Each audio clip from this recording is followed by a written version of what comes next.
Pour choisir la meilleure pompe à chaleur RO, le COP ou coefficient de performance est primordial. Dans cette vidéo, je vais vous expliquer en quoi il consiste, comment bien l'analyser et comment le booster. Je suis Lola de Nouvelle Air Énergie et mon objectif, c'est de vous donner les meilleurs conseils pour faire un maximum d'économies sur votre facture de chauffage. On commence tout de suite, c'est parti. Le COP ou coefficient de performance, c'est tout simplement l'indice qui exprime le rendement de votre pompe à chaleur. En gros, il exprime l'énergie produite par rapport à l'énergie consommée. Prenons un exemple pour que ce soit plus clair. Lorsqu'une pompe à chaleur a un COP de 3, ça signifie qu'elle produit 3 kWh d'électricité pour 1 kWh consommé. Donc, vous vous en doutez, plus cet indice est élevé, plus vous ferez d'économies sur votre facture de chauffage. Bon, jusque-là, ça va, c'est plutôt simple. Mais si vous avez déjà commencé vos recherches, vous avez peut-être vu qu'il existait plusieurs types de COP. Et du coup, je parie que vous vous demandez lequel prendre en compte. Alors je vais faire un point rapide pour clarifier tout ça. D'abord, il y a le COP commercial ou constructeur. Il est calculé en laboratoire dans des conditions de fonctionnement optimales. On peut dire que c'est l'indice dans le meilleur des mondes. Puis il y a le COP global qui tient compte des conditions de fonctionnement difficiles comme le froid ou le chaud et les pertes d'énergie.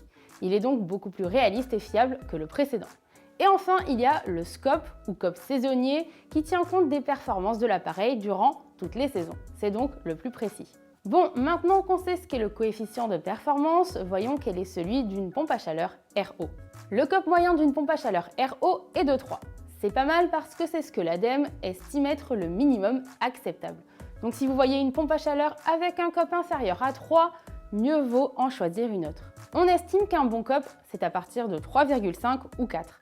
Là, l'appareil commencera à être vraiment rentable et vous fera faire des économies intéressantes. Mais attention, le COP est un indice calculé selon certaines conditions. Donc un bon coefficient de performance pourra être inférieur une fois l'appareil installé chez vous. Voyons tout de suite quels éléments doivent être pris en compte pour analyser le COP. Vous avez déjà regardé les brochures commerciales des pompes à chaleur ? Si oui, vous avez alors vu que le COP est souvent à côté de deux températures. Généralement, c'est plus 7 degrés et plus 35 degrés. Et qu'est-ce que ça veut dire ?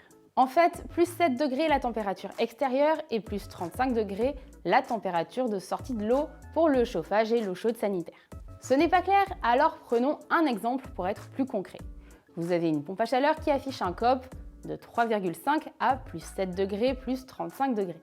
Ça signifie que s'il fait 7 degrés dehors et que l'eau chauffe à 35 degrés, le COP est de 3,5. Donc s'il fait plus froid et que vous mettez le chauffage plus fort, le COP sera en réalité plus bas. Mieux vaut donc opter pour des radiateurs qui chauffent moins fort pour profiter d'un meilleur COP. Pour vous donner une idée, avec un radiateur basse température ou un plancher chauffant, l'eau sort entre 35 et 50 degrés. Et avec un radiateur haute température, on est plutôt aux alentours de 65 degrés. Lors de votre achat, vous devrez donc tenir compte du climat de votre région. Si vous habitez une région froide, je vous conseille de prendre un COP élevé pour avoir un COP réel correct. Il faut maintenant que je vous parle du dimensionnement. C'est le calcul de la puissance nécessaire pour répondre à vos besoins. Une PAC trop ou pas assez puissante consomme plus d'énergie. Le COP risque donc de chuter en flèche si le dimensionnement n'est pas bien fait. C'est pour ça qu'il vaut mieux confier cette tâche à un professionnel. D'ailleurs, si vous souhaitez obtenir le devis gratuit d'un pro, prenez contact avec nos techniciens conseillers. Cliquez sur le lien qui se trouve dans la description de cette vidéo pour être rappelé. Le dernier critère primordial dans l'analyse du COP, c'est l'isolation de votre logement. C'est essentiel car un logement mal isolé implique des déperditions d'énergie. Si votre maison est mal isolée, cela aura donc irrémédiablement un impact sur le coefficient de performance. Ça y est, vous savez comment analyser l'indice de performance des pompes à chaleur RO. Mais voyons maintenant comment l'optimiser pour faire encore plus d'économies. Pour optimiser le COP de votre pompe à chaleur, je vous conseille de privilégier les radiateurs basse température. Ça permet d'atteindre et de maintenir une température de chauffage idéale avec moins d'efforts. Le COP s'en voit donc amélioré. Je vous conseille aussi d'isoler votre logement.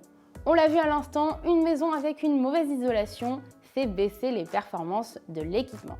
Donc si vous isolez, l'appareil atteindra plus facilement ses objectifs et le COP sera meilleur. Et enfin, laissez un pro faire l'installation et les réglages. Un équipement bien réglé fonctionne de manière optimale et vous fait faire des économies. Choisissez un professionnel certifié RGE Calipac pour une installation parfaite. Pour résumer ce qu'on vient de voir, le COP est une donnée à laquelle il faut être attentif lors de votre achat. C'est ce qui déterminera le rendement de votre pompe à chaleur et les économies que vous ferez. Le COP exprime la quantité d'énergie produite en kWh à partir de l'énergie consommée. On estime qu'un bon COP pour une pompe à chaleur est à partir de 3,5. Si vous avez aimé cette vidéo, je vous conseille d'aller voir aussi celle-ci.